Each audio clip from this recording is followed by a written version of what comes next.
comment on peut devenir instructeur en self-défense en France, dans les autres pays, je ne sais pas comment ça se passe. Eh bien moi, lorsque j'ai fait cette démarche-là, j'ai été faire ma formation pour avoir mon diplôme d'instructeur en autodéfense. Et puis ensuite, j'ai pas voulu le faire en tant de manière associative, je l'ai fait en tant qu'auto-entreprise. Lorsque je l'ai fait en tant qu'auto-entreprise, bien sûr, on remplit tout le dossier par Internet, on remplit tout le dossier nécessaire à faire cette démarche-là, faire cette inscription-là. Et après, j'ai reçu un coup de téléphone du monsieur qui s'occupait de mon dossier. Et ce monsieur-là m'a posé des questions sur mon parcours, sur pourquoi je voulais faire ça, un petit peu un petit test comme ça pour me connaître. Donc j'ai parlé de mon parcours, de mes formations. J'ai tout décrit, quoi, ce que j'avais fait depuis 1986. Et puis, il m'a dit, oui, bah, c'est très bien, je valide votre dossier, je l'envoie, vous recevrez votre ciré dans la semaine ou la semaine suivante. Alors j'étais très étonné, je lui ai demandé, je lui ai dit, mais vous ne me demandez pas de documents qui prouvent...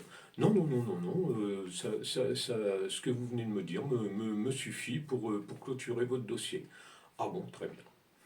C'est-à-dire, je n'ai eu aucune demande de justificatif qui permettait déjà de justifier que j'avais un diplôme d'instructeur, de justifier ma ceinture noire, de justifier mes années de pratique, strictement rien. Juste le fait eh bien, de faire mon speech, de dire j'ai ça, j'ai ça, j'ai ça, eh bien, a suffi à valider mon dossier.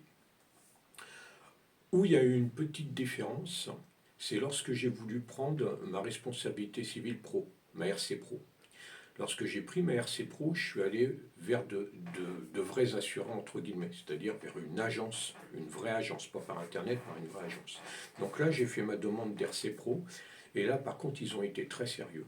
Ils m'ont demandé tous les justificatifs, absolument tous les justificatifs qui permettaient d'accréditer de mon expérience, de tout ce que je vous ai cité auparavant. Donc là, ça a été extrêmement sérieux par cette assurance-là.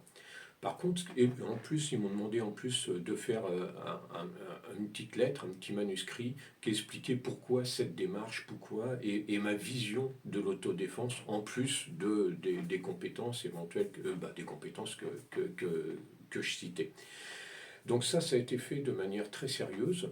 Par contre, il faut savoir que vous pouvez prendre une RC Pro sur Internet, où on ne va pas vous demander de documents.